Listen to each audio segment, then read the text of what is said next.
Hey, kitty girls, it's Sunday, February 2nd, 2025, and welcome to Cubs Out Loud Drag Race T-Time, where we will be recapping the most recent episodes of Season 17 of RuPaul's Drag Race. For those of you that don't know, my name's Gary, and with me is my ever-fabulous co-host. Hello, everyone. It's Damon. Hi. And we're going to be... I'm pretty in pink.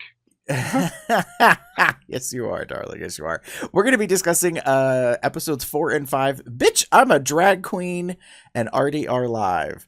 And these were some packed episodes. There was a lot going on in them. And I know we've got some things to say. So are you ready to jump right in? Let's hop to it. Racers, start your engines and may the best drag queen win. Girl. She's getting old. Look, she even did a music video. Everybody made a big deal. She could step backwards. Because, you know. Look at her go. She's such a hoofer. Anyways, more about that later, I'm sure. So we're going to get into Put the Pedal to the Metal, our first section, where we're going to talk about the serves, the swerves, and the nerves. And these particular two episodes that came up, serves happen to be the positive things, the swerves, the negatives. And the nerves, baby, they could go one way or the other. Like, all the props to you, or what the fuck were you thinking? So, girl. Let's jump into the serves first. Damon, what are you giving serves for in these two episodes? Sure. So I'll start with episode 4, and I put down Maxi Challenge Self-Referral. Okay. And I really loved this challenge of essentially now granted, I doubt they made the songs, but they did record the vocals for the songs. Mm-hmm. And essentially they were songs that referred back to like moments in the show's history. We had moments like Bitch, I'm from Chicago, although I don't think they used that line. Correct. But in Star Quality by Candy Muse and all of these other fun ones that I just really love that we're now to the point in the show's history where this could be a thing, and we have a plethora of like one-liners, multiple lines, etc., for us to grab from. And I feel like this could be something that they can do in years to come potentially. Because I just like, there's so many lines. I mean, not just from this show, but from All Stars and all that too. So yeah. So yay. And then my second like serve I'm giving to Jules Sparkle's Pink Lady. That outfit that she wore for the oh gosh, what was it? What is the name of this runway? What was it? Pretty Tickled Pink. Pink. I was trying to figure out what the runway was called. This very like structured but unstructured, dress but not a dress like look that was very well made. I would love to know who made it. Because it gave My Fair Lady, but it also gave a little bit of hoe. Like like you had the hip cutouts, and right. Then it wasn't a skirt, a dress. It was actually pants with these very big like flared bell bottom parts of it that I loved it. I thought it was very well done. The hair worked really well, and like the hat and everything. I loved the like ribbon that kind of went around the body and kind of connected, and it was not just there. It just had a bit of, like I said, it had a bit of a structure so that it definitely stood out a lot. So props to her for that. Yeah, it was a really good, well done outfit. In fact, it's funny because there's a shot in Untucked where on the camera it's a headshot of her, like she's talking to camera, like the little handheld phone or whatever, and that swooping fabric piece that like suspended in air is to the side of her head. And I was paying attention because in the beginning of Untucked, they give us all these clips. Like there's audio cues from previous seasons, but then there's visual cues from the current season. And I was trying to pick out if there's any clues of outfits we haven't seen yet on certain queens, which would indicate they make it further in the season. And they didn't give a lot away, but there was a shot of Jules Sparkles, and I was like, I was like, ooh, that's got to be a future outfit coming up because I didn't recognize. And then I realized, oh no, that is the very outfit from this exact episode. I just didn't remember the big fabric swoop, like suspended in air, because I was busy paying attention to the My Fair Lady meets the best little whorehouse in Texas, like mashup, because it was very much like lingerie and like Victorian kind of like, silhouette style deal in a way. No, it was done really, really well. Although I will say this, Jules is a great talking head in confessional. I think she's, got a great personality. However, I feel like she's kind of plateaued. Like I'm not really getting anything more out of her. Like she has a high bar and she's consistent. She's concise. She's clean. And I'm not getting anything. That's it. Like that's all. So my concern is that she's going to make like top 5. And that's about her place as far as she'll go, which is really disappointing because I think she has more to give if she can show it to us. Right. That makes sense. So what about you, Gary? So in episode 4, I'm giving stars for Crystal Envy's runway. This was the quilted look. Mama.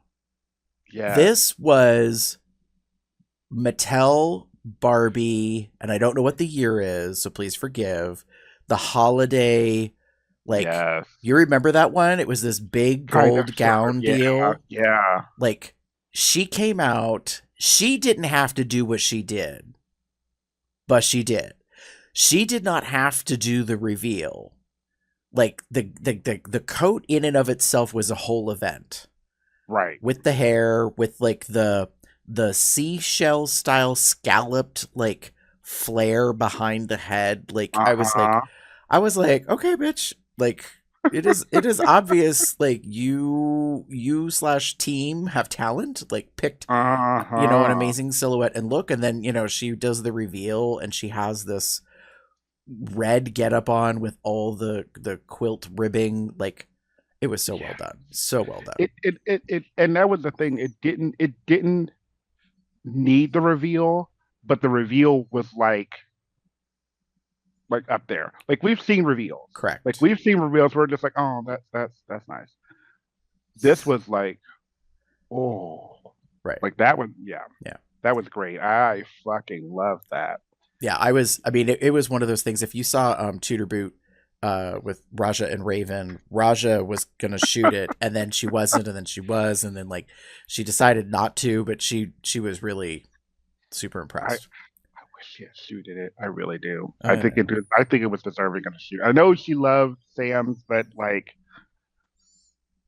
So here's my thing about Sam. Sam's was really good, but unfortunately the lighting made it difficult to see the detail.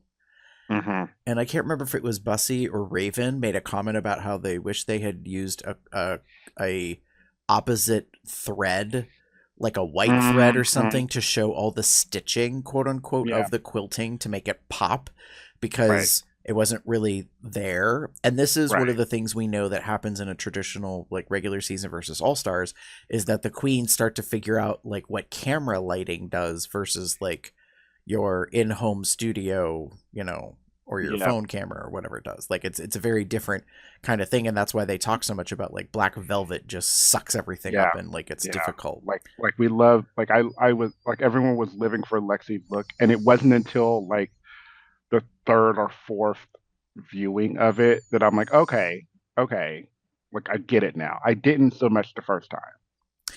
Yeah, like because it was a lot of black, and the quilt part is very small, and yes, it's stoned. Like it looks like it's stoned at every like intersection. Yes, and that's beautiful. But it under the lights, it just kind of melds together. It didn't pop or wow as much as I think it should have. Right, and I think the hat was too much in terms of its size. Like I think it was fine, but it ate up her face and covered so much of her head that when she was in Untucked, I was like, what in the hell? And I was like, oh my God, she has this crazy fishnet thing on her face, like over top of it. It's literally like on her skin, like kind of pressing in or whatever. And I thought that was so cool. And then I realized, like, oh, she's had that on the whole time, but I haven't been able to see that because of the damn Mm, like bucket hat thing. mm, So like it was, and the other thing that I found interesting was, to me, it was like Paris runway fashion, yeah, and it made me wonder whether or not we really want that for the main stage I mean that's true. for a regular season. That's so fucking true. I feel that's like a queen of all queens Mm, level that you bring. Like, yes, I get you're trying to win, but supposedly Lexi like remortgaged her house for her entire yeah, package for this year. So yeah, I mean, it's saw just that. that's a choice, girl. That is a choice, not a choice I'm making. Fuck that. Sorry. No, it's okay. So Anyway, moving speaking on. of Lexi in episode 5, and making choices, I like, this was a huge cert. Lexi loves coming out reveal in the workroom, talking about what they do as a career, and then Right. fucking like production throwing her LinkedIn account like image up there on there. I was like, Right. oh no, they did. Okay, they did that. They did. And They sure how, did. like, you know, Lexi's like, they don't know about this aspect of me, so I guess this is like my coming out to them, that they're learning about, you know, my trans identity and all. And I was like, wow. Like, I was like, Yeah. that's kind of big ballsy moves Mm-hmm. to have But a really good corporate job basically, and then be like, oh, by the way, like, this is what I'm doing. And it's so interesting because some of the things you mentioned are very true. I don't know how long she's had the job, for example, Mm-hmm. but like if she's had it, like say she got it during COVID as a perfect example, then you know most of the job was done remotely, and that's kind of what it sounds like it is even now. Right. So like she hasn't had to walk in an office. I mean, maybe, but like Right. she hasn't really had to. And a lot of the job is done. It looks like, especially if it's consulting, it's usually done online. And she even indicates that she doesn't turn her camera on. Like she doesn't keep her camera on. She does a lot of the work without having to reveal Correct. herself. And I'm like, that's kind of interesting Right. because again, she can, we can kind of see, like especially now, like compare the picture that's on her LinkedIn to the person we're seeing in the runway, in the not runway, but in the workroom. Mm-hmm. You know, there's a very drastic, you know, difference in a way, and I'm happy for her. I hope her doing the show, doesn't affect her gig, like her real gig. Well, not a real gig, Or it is the catalyst to the new career. right? Like, and that was the one thing I thought of after that reveal, was I was like, well, you may be like gambling and betting that if that job ends, this is the beginning of the new career piece. I mean, she also opens up about the fact that like this is the first time ever that she's had the ability to feel free with her identity in a specific place. And to me, that was really revealing, because I think all of the contestants and most of us as the audience presumed from the moment she walked in that this is the day-to-day. Like that this has always been, or has been for some time, not this is the first time. Right. So I thought that was really nice. Agreed. All right, let's move on to swerves, because we have a couple here. So David, who are you giving swerves to? Oh boy. Hold on, because I had to pull up the wiki again, because again, I'm not going to remember her name. But I wrote down, who's that judge? And it is a direct reference to episode 4. And this episode, I'm sorry, I'm scrolling. There it is. I can't even say that fucking last name. Who the fuck are you? Sorry. Swing and a miss, RuPaul's Drag Race producers, whoever. This is Julia Schlaper or Slapper, or I don't know. Right. And I'm looking at this again. I am looking at her Wikipedia page.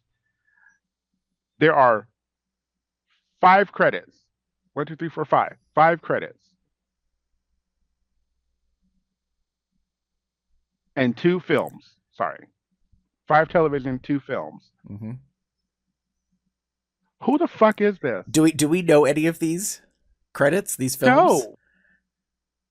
Okay. She's on Netflix, I guess. Maybe she was on the Politician. She's best known for playing Alice Charles in the Netflix comedy drama The Politician and Alexandra on the Paramount Plus Western television series 1923. Yeah. Right. Not And again, I will admit, I'm not a big like Netflix series, like watching a lot of the television kind of thing. Like that's just me. That's just me. I hear But you. I hear you.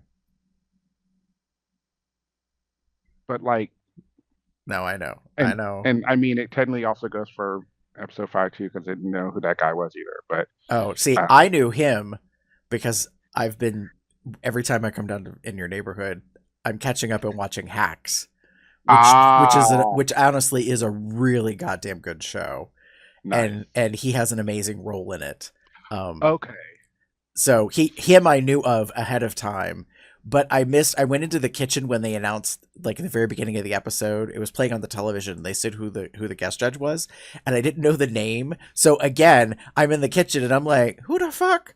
So like I missed it. So then when I'm back in the living room and I'm watching it and he comes into the one skit, I was like, oh, I was like, what a great like surprise, like guest, cameo, not knowing he was the judge. Like I just Ah, thought they like snagged him to come in for just the one spot or whatever. And then when nice, he's nice, announced on the nice. judges panel, I was like, oh, I was like, that makes a lot of Oh, sense. nice. Look at you. Yeah. She was in American Horror Stories, like the anthology. It's the companion series, the spin-off companion series to American Horror Story. Okay. She was in an episode of that. But again, that's the closest Right. to like, excuse me, potential connection that I have. Right. I still don't know who she is, and I tried to remember. Did she go into? Did she show up in Untucked? I don't even remember. And it's entirely possible that she did, and I just forgot. It's entirely possible that she was so unmemorable to me that No, I don't think so. I shouldn't. I don't, but I don't think she did. Anyway, Yeah. whatever. Just who the fuck are you? Anyway. Yeah. Understood. Again, where anyway. We get Katy Perry, and then we get this person. Like, Right. anyway, and then episode 5, Swing and a Miss, Lydia, love you to death. I think you very well performed the fuck out of that lip sync. But Lydia doesn't do GG is what I wrote, which I meant Golden Girls. Okay. I was waiting for you to explain that because I was like, GG. I didn't want to like I'm like, Gigi Good's spell not out even the in whole. this season. What are you talking about? I didn't want to spell out the whole thing. That's okay. Anyway, Golden Girls. Yeah, She that picked was the role. embarrassing. That was so weird. And again, she picked the role. She picked a very obvious like homage slash like direct like parody of Sophia Right. from Golden Girls. And she even says it in confessional that that's the thing. And then like she's never seen it. She doesn't know the show. I mean, I get it. She's young, she's baby, but like, Right. But the thing is, of all the roles, I think she hand selected the one she thought was easiest for her to be able to do. So she had an understanding of it. She just didn't have the reference. right. And it showed, and that's disappointing. I mean, they edited in on purpose the whole, like, this is not the challenge that she's excited about in any way. Yeah. So, Like I knew when she picked that character and she didn't know anything about it. Like, oh, so you're going home, right? I'm not going home. You're going to be in the bottom, right? Like, yeah. because again, classic LGBTQ icons in a way. I would call the Golden Girls iconic. I would, Right. in our space. But anyway, this is also a little bit about doing your homework. true. So if you're going to be on RuPaul's Drag Race, again, I'll say it, RuPaul's Drag Race, Mother decides if you win. Therefore, you should get with whatever Mother likes. So if you're smart about it, you'll do your homework. You'll listen to older gay music. You will watch these shows and these movies. Lord knows she's released several books now. You read all of them front to back, upside down, frontwards, backwards. You learn all the references so you are better prepared when you show up on set. So you quickly get what's happening. Research queen, just do all the like things. Just like I love the idea of like reading the books. Listen to audiobooks if you're well, not some of them have. It becomes a little obvious because they kind of make references to things. Anyway, it was a swing and a miss on a potential funny moment, and I love that Harmona wanted that. I don't know how well Harmona would have done with it either. Can I just be honest with that? Yeah. I don't think she would have done. Okay, let me rephrase. Could she have done better? Maybe because she got the reference. Right. But I don't know. Anyway. Yeah. How about you, Gary? So my swerves in episode 4, Michelle upstaged Rue. Now this is like just kind of a brief thing that happened, but it was part of the judging panel. It was like an interaction, and I just really felt like it seemed obvious to me that like Michelle was on it and Rue was not. Like I don't know if like, Mama had a gummy before she came out or what the story was, but I was like, she looks better, she sounds better, she seems a little more quippy. I was like, that's sort of embarrassing. Like, that's not how that's supposed to go. So that just was an odd moment that stood out to me as a bit of a swerve. I was like, I get that, like, she's your bestie and, she's basically a co-host, as one of the constant judges, but I was like, that's also weird. And then in episode 5, Miss Butthole, your runway.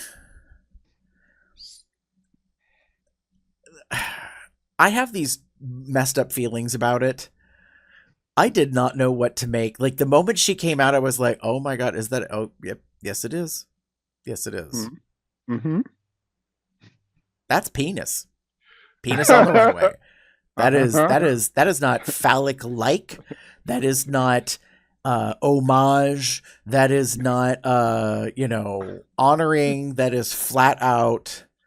I'm gonna dress up like a big old hard dick with cum coming out of the top of it and balls at the bottom.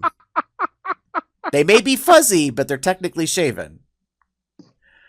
Now, I did not catch this until pit stop. When Monet pointed out that Lydia's outfit inside of the shroud, let's say, with the headdress, was meant to imitate the veins and like the inside of what an actual penis is.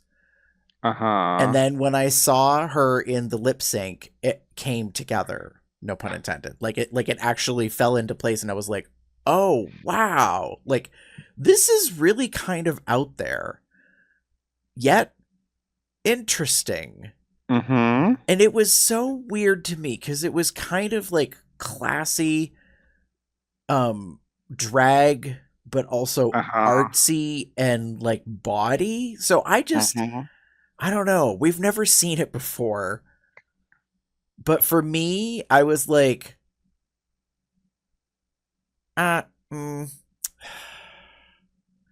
it's a swerve. It's a swerve, and here's why. I think she has the aesthetic, like, eye to really push things in different directions we've never seen before. Right. But I don't think she delivers it. I don't think she delivers it polished, and I don't think she delivers it with confidence. And so while I get the body kind of like naughty, like blue humor, of things, the adult whatever. Right. She's I think part of the disconnect for me is that she's so young. Right. And I'm like, I can appreciate that, like, you're being pervy and all that, but I also don't feel it's earned. Like, Mm. so I'll say this, like, I don't know, like, the only thing that comes to mind is like Ben de la Creme had this like polished kind of like, who, me? Like kind of like personality where like you were kind of like thrown off by the sweet Mm. demure personality that would be like, you know, doing a striptease with tassels on the tatas kind of thing. Like, so like that was a thing, and it I guess it made more cohesive sense, and that's not quite what this was. So Yeah. for me, it's like I feel like it was a good aesthetic idea. The execution was a little off, and I don't think she's delivering it. Mm. I don't know. It just So it. I haven't. I was trying to see if there was a picture, but there's not yet. Not yet, anyway. yeah. On the wiki, but I thought it was campy in a way. I also thought it was a little weird. It's just a weird thing to think of when you think of pink, because not all dicks are pink. Let's just call it what Well, it is. there's that. Uh, There's that. but again, like I got the reference and I thought it was hilarious. I appreciated the effort, you know, because obviously she made it. She says that. Um, but ooh, it was something. Yes. You got to wonder how heavy those balls had to be. The balls had to be pretty heavy. Yeah. I mean, you could just shove them full of like plastic bags or I mean, yeah, it's. I trash mean, bags you or know what I something. mean. But like, there had to be a bit of a heft to make it like, because Yeah. the way it felt. Oh, No, I know. FD Anyways, ball. so let's move on to Nerve. What are you giving Nerve for in these episodes, Damon? So my first nerve I'm giving to Crystal's tumbleweed. So they came into to do the country number between I think Lana and somebody else. I don't remember. Uh-huh. And they like try throwing the like tumbleweeds that they have like as what stage props, what Right. have you, and they're not doing what they're gonna do. So Crystal, in her infinite wisdom, is just like, I'll do it, and immediately just starts somersaulting back and forth. I'm Okay. giving you nerve because that's pretty fucking ballsy. Like, go ahead, girl. Right. Like, No, I agree. Like that honestly made me howl.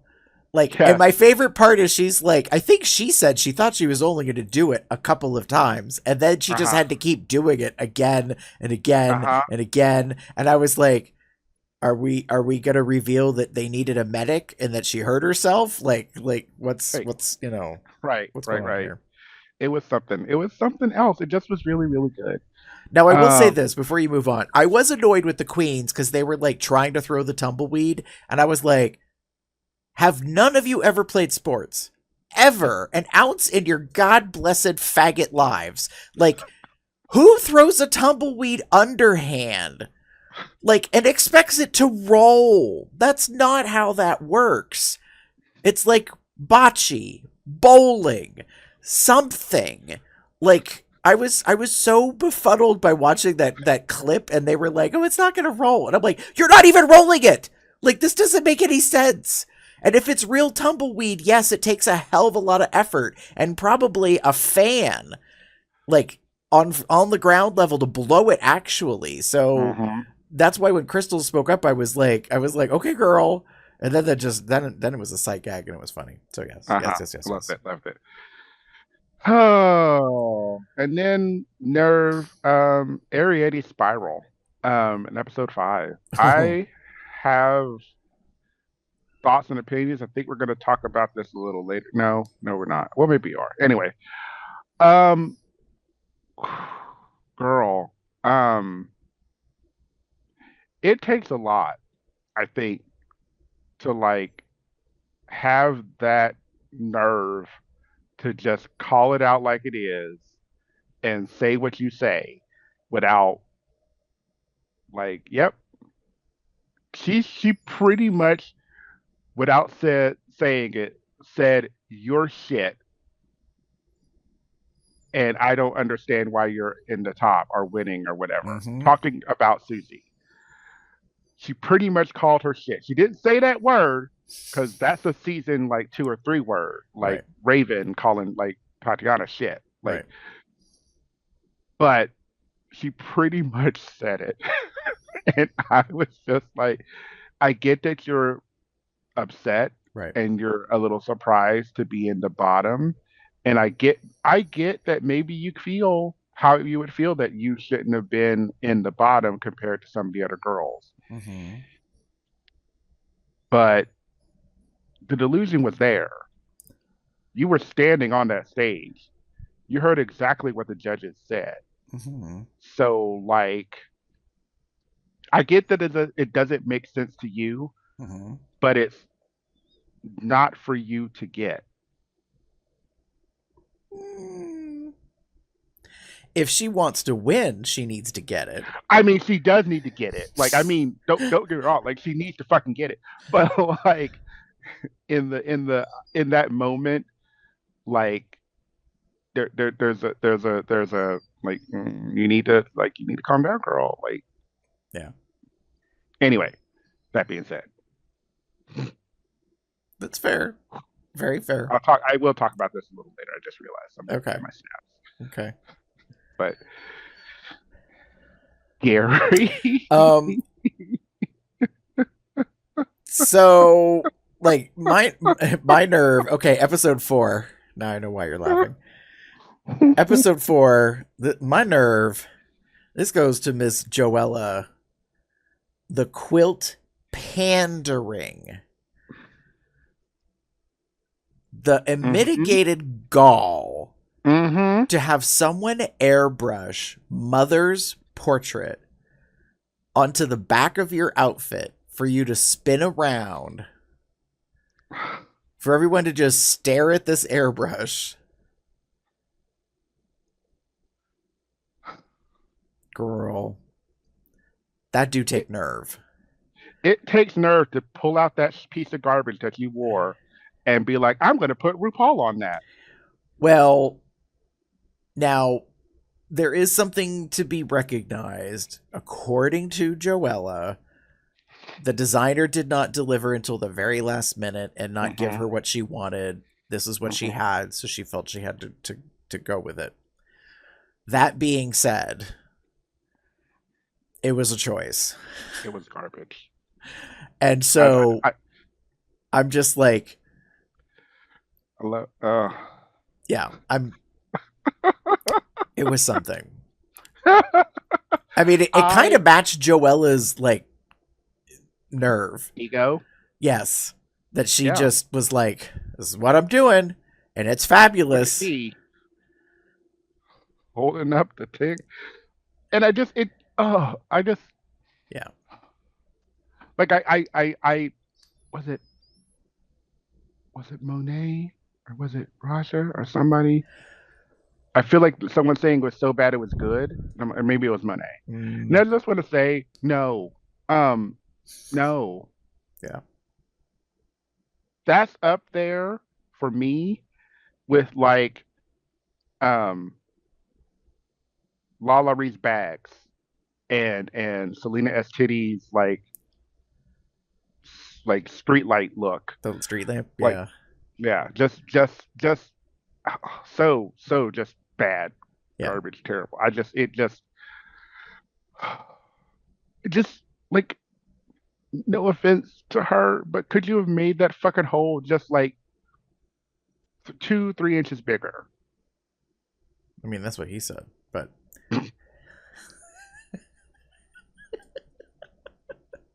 no, I hear you. I hear you on that. But no, but it's such a yeah. But I will say this: we're not going to forget it. No, we won't. No, we won't. Sure won't. All right, and then my other nerve is for episode 5. Crystal envies popped gum runway look. Here's the thing. I don't know what she had and how she rehearsed it, but she did that so well at the end of the runway to have a balloon, I'm guessing, that she pops. So she has this big, huge pink balloon, pops it, and immediately struts down the runway, and you get what we're looking at.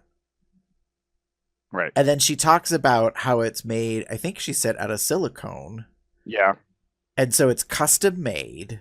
So it has all these, like, you know, color variations of bubblegum pink, the hair, just the whole thing. Like, she is definitely top contender of, like, fashion, aesthetic, like, look, has a concept, has an idea.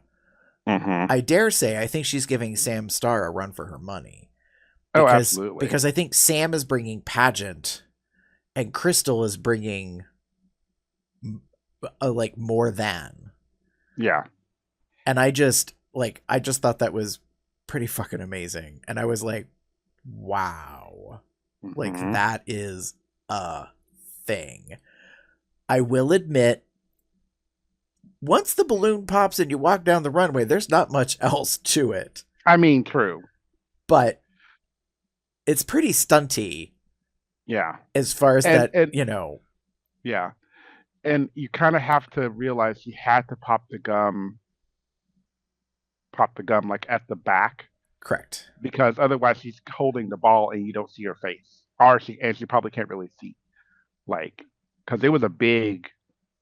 Correct. Like, balloon. Right. No, I mean, and that's just it. It's like there was a whole thing about it. That's why I'm like, she must have rehearsed this. Like, she must have gone over it, tried different materials, tried different balloons, like something to be able to figure out how to get it just right.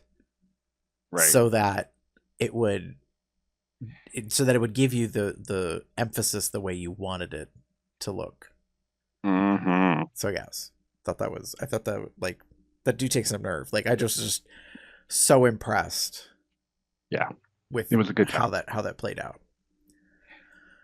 Good show. Yes. Pop that gum, baby. Yeah, it was something else. Are you ready to move on to our next segment? Let's do it. All right.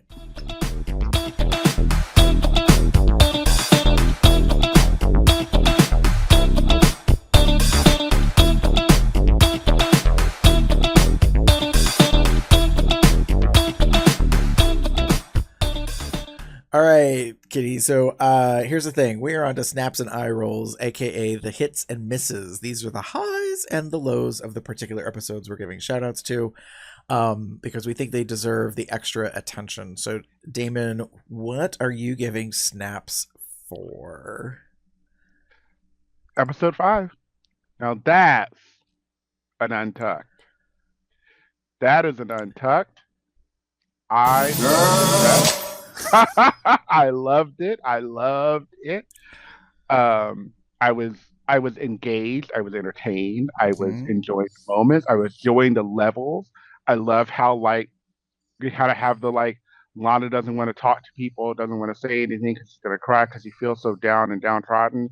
And I love you, Jules, but leave people the fuck alone. That like, part. Sometimes people don't want to talk. And that was what she was telling you. And she told you several times. I get that. I mean, maybe, and I'm just going to say this out loud, maybe you were doing it because of production, but whatever. Like, she literally told you to, she didn't say it, leave me the fuck alone, but she was like, I don't want to talk right now. Right. And literally turned her back to you. That is a sign. Anyway, that's one of the things that caught me in this episode. Then we get to the rest of the queens come in. Well, one thing also, there was a lot of feelings for Safe. Just want to say that part because I love that. Love saying that. There was a lot of feelings for Safe. Then the rest of the girls come in and we start talking about things. Ariette's fucking like in a mood. And Susie starts giving her thing. And then this is when we have the moment. Like, we talk about Corey having our face, which again, Corey, why do you have a face? You were safe. You were fine. You could have just shut the fuck up. Like, just in all honesty. And again, I love Lexi to death, but like, why are you making the faces that you're making behind Susie's back, mind you? You had ample opportunity to say something to Susie at any point in time prior to today about how you felt, and we know you don't mince words. We've already learned that. Right. So like, if you were that pissy or upset about how things went in the challenge, say something. Anyway, and then that we get the whole like, and I loved it. I ate it all up. The whole like Susie saying what she had to say and basically saying "fuck you, bitches." Um, like I'm fabulous. Fuck you. I loved the way she said, you know, other drag queens may not get what I like, but Rue loved it, Ross loved it, and Michelle loved it. That's the point, Mama. That's the fucking point. Like, Yes. as I was saying earlier, love you, Arietti, but it don't matter what you think. Correct. It matters what they think. And they thought I was fabulous. And they thought you were shit. So, Yes. well, not shit, you know, but Right. but like, so No, I know. what? Like, Yeah. step your pussy up if you have a problem with it. I mean, I will say this episode of Untucked was bringing the entertainment of previous ones, and like you said, that one moment very much felt like fuck you, and fuck you. Like, but nicer, like polite. But Susie was like, you know what? I really could give two shits. Like, she was perfectly fine with how things went. And the thing is, she was like, I am not bothered. Y'all are bothered. Yes. Like, and it was so funny to me because I was like, oh my God, it's like Jinx all over again. Like, they don't, like, these polished quote unquote queens do not understand how the kooky, weird, like, queen is getting like the recognition because mama, it's not about your perfect paint and it's not about your well executed garment. Right. Like you have to deliver consistently. And in this episode, Susie did. Susie is one that strikes me as she read the books. She read the biographies. She knew all the references and totally understood it. Now, I will say this. I did not love her character of the nanny in the skit. It was really good, but there was something about it that wasn't really there for me fully. And that's just a me thing. I own that. Yeah. She did very what Jersey-ish, like chain smoking. Like we've seen this character in like every like 90s sitcom, kind of like the gravelly voice. God, it's reminding. This is so bad. Fuck. Do you remember the like Magic Bullet commercials? The infomercial where they're in the kitchen and they're making all of these different things, and there's the I don't even know who she's related to, but she's the like aunt. Anyway, there's a character that is pretty much what Susie did. Okay. To the point of I think she's even spoken, if I remember. But like it's just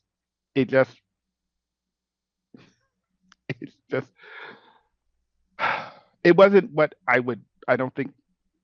I think it was what they were kind of doing with it. It could have gone any way.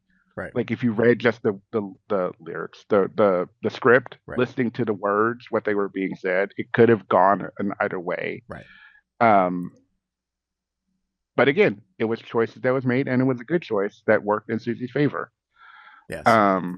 No, I agree. I mean, this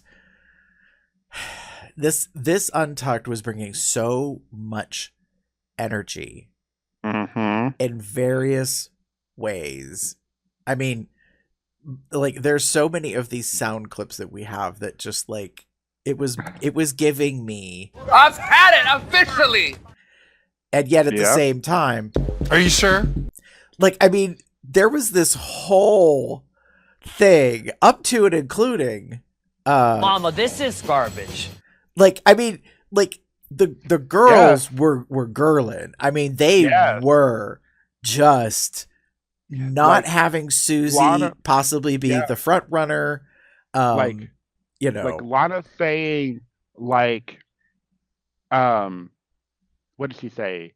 Like, I think I did well in the challenge, but I think my outfit was better. Basically, my outfit was better than yours. And I'm like, well, one, it's not your opinion, it's Bruce. First of all. Two, if we make it based on like a point system where looks give so many points and main maxi challenge, gives so many points. Like, why do you think you ended up in the middle where Susie and Anya and Harmona ended up in the top? Maybe, just maybe, just maybe, they did so well in the challenge that their looks weren't as added as much. Right. You, and I mean this with all sincerity, Lana, did not do as great as you thought you did in the challenge. I think Lana in this episode was struggling with her own ego. I think she is of the Candy Muse confidence school that like really believe so strongly in themselves that they have a difficult time with quote unquote reality, and reality being other people disagree with you. Like, and by that I mean the judges, like, they did not see from her quite the same as you're pointing out as the others, and therefore she did not make the top. Yeah. And again, you were still safe. You were still safe. You could have even been a high safe. But I don't, But she doesn't want to be safe. I know she doesn't want to be safe, but then be better. No, she's going to be bitter. That's. I mean, that's what we're getting. Right, and if she's not careful, her exit will be coming very soon because ain't nobody got time for that. No, they don't. Yeah. Anyway, sorry. It just irks me. Like, you're gonna have to understand that this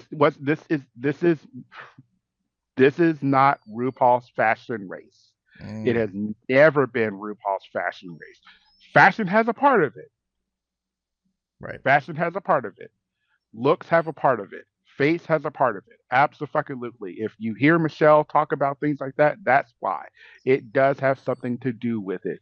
But it is not the only thing. Right. No, I agree. You have to do well in the challenges. You have to do well in the challenges. You have to have personality. You have to bring something different and unique. And oftentimes, these girls don't bring the uniqueness or the talent. Just, saying. So. Oh, you want to do shady? Okay. I said No. Well, there isn't a fact or truth rattle, so just saying. Okay. Sorry, I went on a bit of a rant. That's okay. Sorry. I love that Untucked, and this is why. And it just I wish I had popcorn. Like, I understand. Piggy wanted to eat. No. Anyway. Oh God. Eat it up, girl. scary. So my snaps are for the same person over 2 different episodes.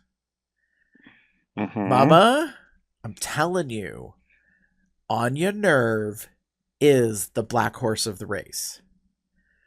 In episode Dark 4, Anya last horse. nerve. What's that? It's Dark Horse. Why can't she be black?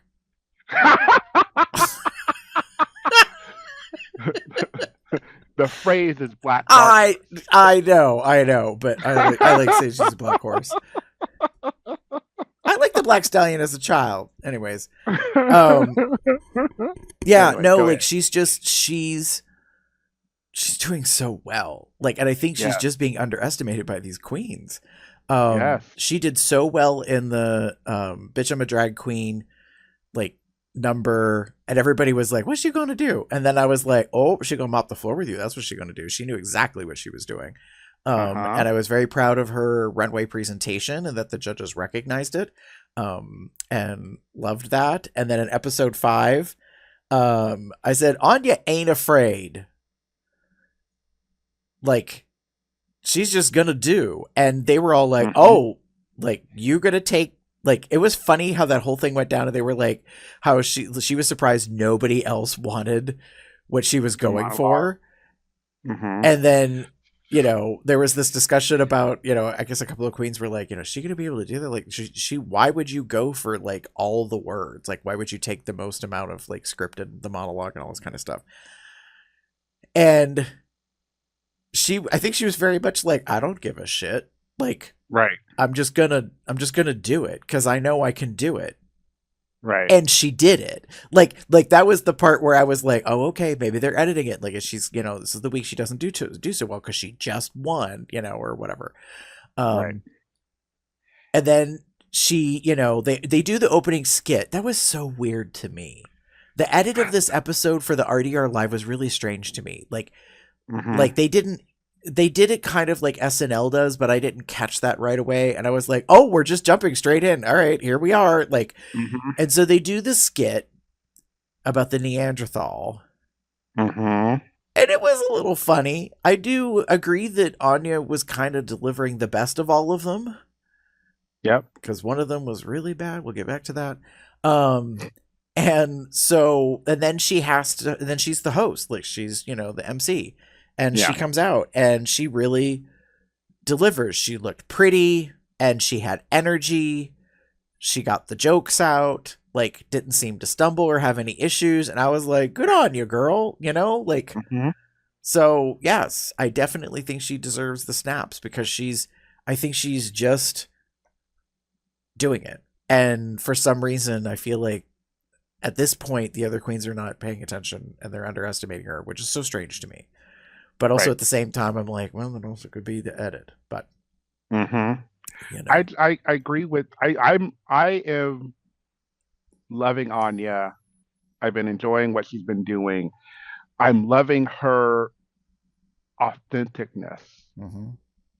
Like, I loved how she was all for like Susie and Susie and Hermona in the she was like, yeah, I knew that they were going to be like great, and I knew I was great. And I was like, you said it. Like like go ahead and say it, because it's factual. She's doing really, really well, and the girls ain't happy. Like, we see it every fucking time, and I'm just like, maybe y'all should learn something. Well, and here's what I'm picking up from this. Anya is like, she very much gave me the energy in Untucked that she was unbothered. She's like, I am not surprised. I am also unbothered. And I'm just going to sit back and like watch y'all like have your fits of whatever, because that's a thing apparently y'all going to do. And so I really, really appreciated that. I think it's a sense of maturity for the situation. But that's also why I was so amused when Susie kind of had her moment and was just like, I get that you do not like this. And I get that it bothers you.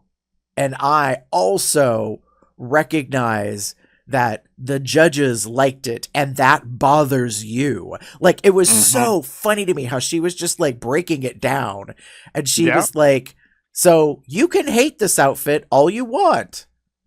You can hate the outfit that the judges liked. I mean, like, she was just calling it out.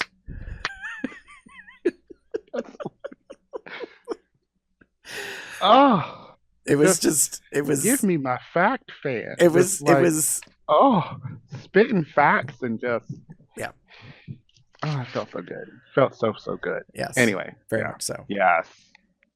All right. So moving on to eye rolls, Damon. Okay. Oh, this is interesting. This okay. Yeah. This kind of ties into what I'm going to talk about. Go ahead. I'm going to give my eye rolls to the badunkadunk tank obviousness. Okay. And it goes to the fact that the winning pulls were 1 and 7. Mm-hmm.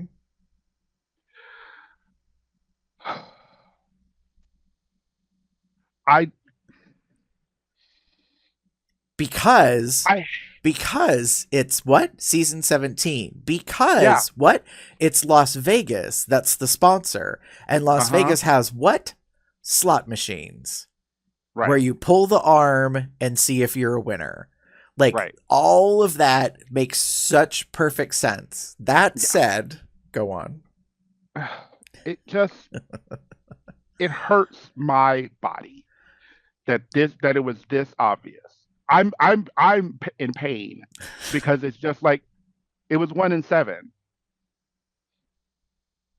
Like, y'all couldn't have just like switched it around, made it 3 and 4, like just to like add to 7, or done something randomly and done, because I know there was a 10, right? There was a 10 lever. Couldn't you have done 10 and 7, which adds to 17? Like, it just I know production had its huge fucking hand on that, and I know that was sort of the point. But did you have to, at the end of the episode, reveal with the bright pink, like 1 and 7 and then 17 and all of that shit? Yes, because American public is stupid. I mean, fair. I don't know if that's going to make your body feel any better, but that's what it comes down to. Like, this is what I hear as complaints out of film critics or anybody who like observes entertainment, whether it be live or recorded, and they're like, do we have to be super obvious? Like, do we have to give away the plot? Do we have to point to who the murderer is in the first 2 minutes? Like, you know, and these kind of things. And I'm like, yes, we do, because the public is dumb. Yeah. Like, we have cultured and created a dumbass society. Just watch the news, kids. Like, because you reap what you sow. And true. So yes, so to answer it, yes, I do think they have to do that, even though when number 1 was a winner, it was pretty obvious what that was representing. My favorite part tied to this, though, is in Pit Stop when Monet is telling Selena S. Titties about how it's the number 17, and she knew that all along, and those motherfucking editors replay the whole thing where she bet Diabetti $1,000 that it wasn't 17, and I was like, you shady bitches. I was like, wow. I was like, well, I guess they just made sure Monet pays out. That was wild to me. Very wild. It was a good job. I loved it. I loved that moment too. And I love like I don't think that's what you said, Monet. Oh, okay. Right. We're gonna say yes. You didn't. You didn't. You did You not. didn't say that. Yeah. You didn't say that. So yeah, like I didn't necessarily get it, but when Daya and Monet were talking about it, I was just like, oh yeah, that makes so much sense. Right. It's going to be 1 and 7, or it's going to be 10 and 7. That was my other thought. Is it going to be 1 and 7 or 10 and 7? Yeah. Here we are. I know. Oh, I'm better now. Okay. Gary. So my eye rolls are for episode 4, and then I guess it goes into episode 5. Corey King. Ma'am, you've got a lot of personality. That's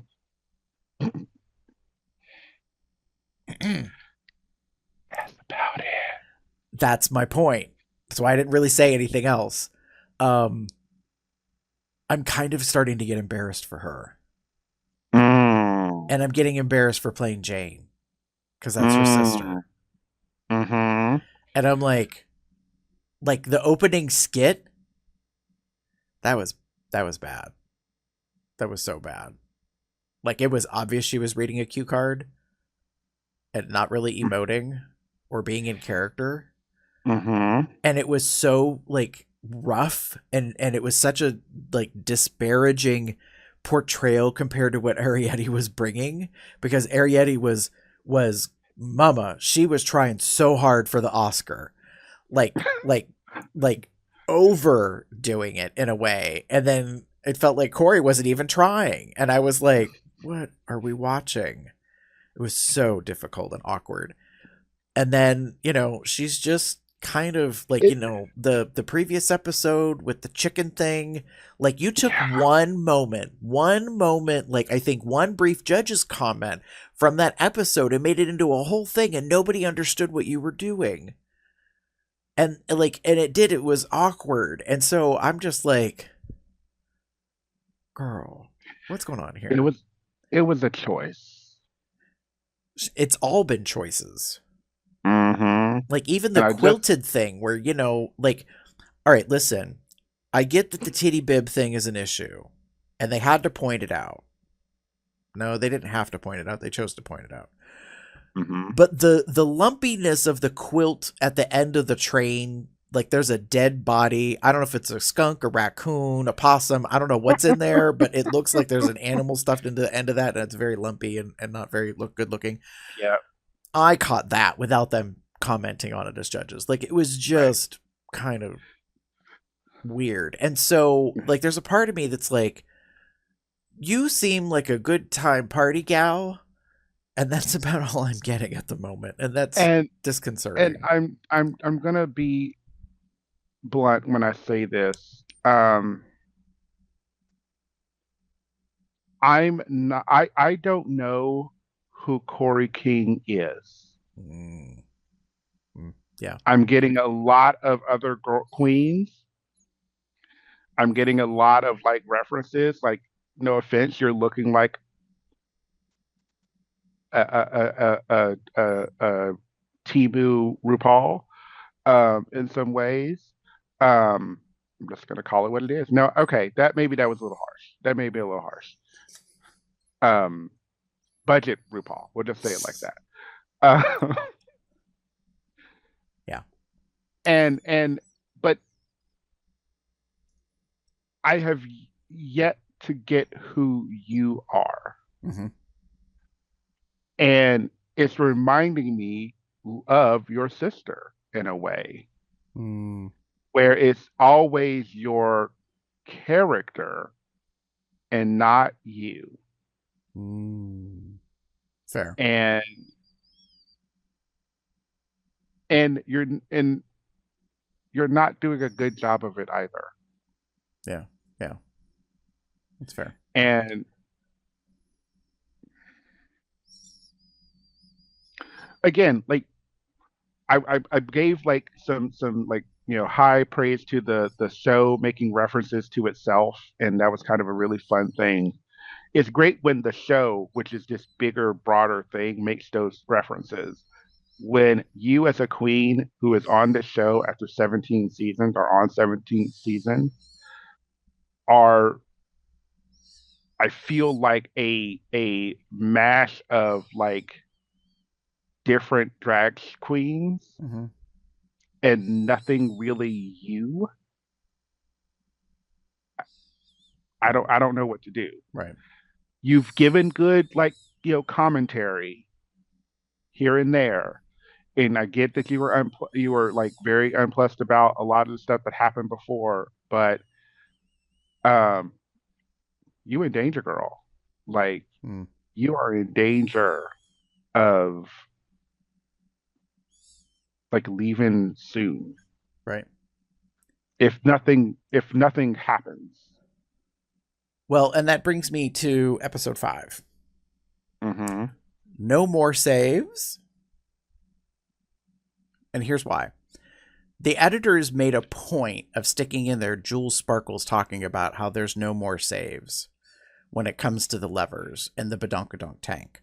So the fact that Arietti won shocked me. Like, I was watching the episode and I was editing the document, putting my thoughts in, and, you know, for those that aren't aware, at the very bottom of our document, we don't post it publicly, but we have like this table and we're listing how much everybody's winning, what they're winning, and then their ranking and their place. And so I made a new row and I had copy like to paste in who I thought was going to lose. And the moment they said that Lydia won the lip sync, I was like, okay, Arietti lost.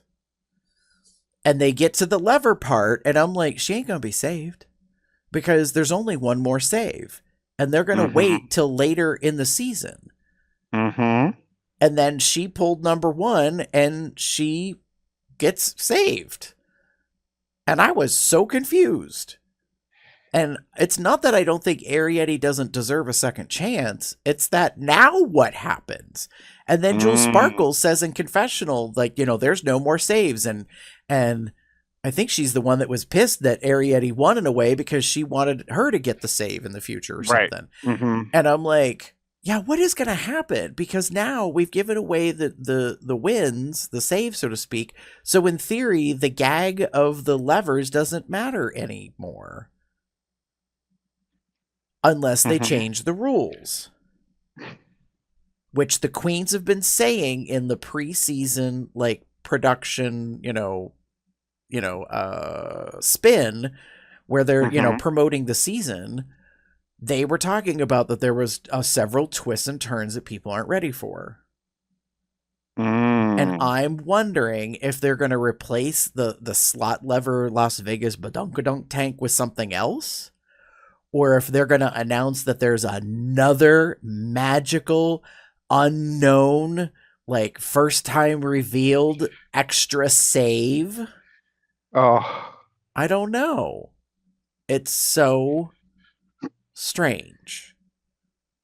And so, like, my feeling on it is I don't know what comes next. And I'm kind of okay with that. But I am weirdly curious as to what the hell is going to happen, because in episode 5, we already did the save. And in theory, you only do that once in a season. So nobody else is going to be saved. And I'm also wondering if Rue's going to pull a stunt next week and be like, oh, by the way, I hate to break up the celebration. I realize, like, you're all proud, like, you know, that Arietti got to stay. By the way, 2 of you are going home next week. Bye. And then just leaves the workroom. Because if I was production, that is the stunt I would pull. I would be like, by the way, next week is another ball, sewing challenge, presentation for runway, and 2 of you are going home. So there will be a bottom 4, and 2 of you are going to go home. Ooh. But that's because I'm an evil bitch like that. So I said that's because I'm an evil bitch like that. I mean, just saying. I'm not saying no. I kind of, yes, let that be a thing. I know. Let that be a thing. Send these queens home. Because I have to, weren't we like post show, like trying to figure out, like when we were trying to figure out episodes and all that stuff, we were like, oh, we're going to kind of go into like May if we keep with the just general one queen going down every episode kind of thing. Right. We figured when it started to when it ended is going to be about, I think, in April. Right. Not quite into May, because they started right at the top of the year. Unless something happens. So in theory, this bought them 1 more week. Right. as a possibility. Yeah, I don't know. I'm not hating it. I'm also kind of living for the idea. I kind of want I want there to be some kind of double elimination or something along those lines because one, it gets the show going a little faster. And then two, it adds a little added element of drama. I don't know if I necessarily want it to be for this next episode, but given that the Badunka tank is now gone, at least we think it's a perfect opportunity. Ooh, that eye roll. Ow. Well, Michelle's done. She's already been dunked twice. Put Ross or Carson up there. Not that I want to see them in a Speedo.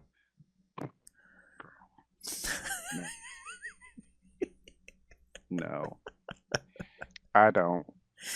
Anywho, but All right. I get what you mean though. I get that fully. All right. So with that said, that is the end of this particular episode, Kitten. So there's plenty of ways to reach out and let us know your thoughts about these most recent episodes or your thoughts on our thoughts. You can go to cubsoutloud.com. You can comment on there. You can send us an email at cubsoutloud@gmail.com. You could leave us a voicemail message. You can call 361-COL Talk. That's 361-265-8255 and leave us a voicemail. We do not have to play it on the episode, but we'd like to, or else we'll just discuss it. We're pretty much on most of the social media outlets that are not being run by Nazis, with just one word, Cubs Out Loud altogether. If you want to chat with us in the Telegram group chat, you can go to tinyurl.com/telegram-COLDR. If you want to know when the main show is going to be live streamed to YouTube on Sunday evenings here in the US, you can go to tinyurl.com/calendar-COL to see that. If you want to support us as hosts and as the podcast, you can go to zazzle.com/cubsoutloud. There are plenty of items on there that you can get. Both of us happen to be repping apparel merch that you can get. Damon has on the Cubs Out Loud Drag Race logo shirt and a lovely blue shirt. He also has the two-tone pink coffee mug. I happen to be wearing our part of our whatever series. It's a big speech bubble. It says, "Whatever the Queen say these days," because apparently, how appropriate. Now, are you piggy? Girl, I can't. That's not what piggy means. No, Jules, stop trying to make it happen. That's not what piggy means. She knows better. Young queens. She knows better. Oh, the young girls. Speaking of being piggy, if you want to be supportive of us, you can go to patreon.com/cubsoutloud, and for $1 more a month, you can be a patron and get extended versions of all of our episodes on there, as well as some nice little merch items that come out. You can also go to paypal.me/cubsoutloud, and you can just leave us a one-time donation. We'll take a tip. We'd be happy to utilize that to keep the lights on, as we say. You can also help promote COL on pretty much any of the platforms that you happen to find or into or listen to us. COL Drag Race is on YouTube as its own playlist. It's also available as its own RSS feed for your podcast players if you want to keep up with us. We do the Baseline American series as well as the All-Stars here in the US. With that being said, Damon, if they want to find you, where would they go online?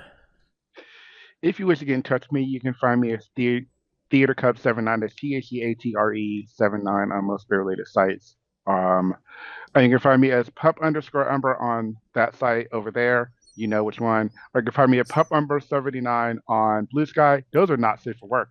For safe for work stuff, you want to go to DMA Gamer79 on TikTok and Blue Sky and that one. If you want to get in touch with me, you can pretty much find me anywhere online as Gabber73. And with that, we'll be back in a couple of weeks after 2 more episodes and maybe 2 more queens have gone home. Bye. Bye.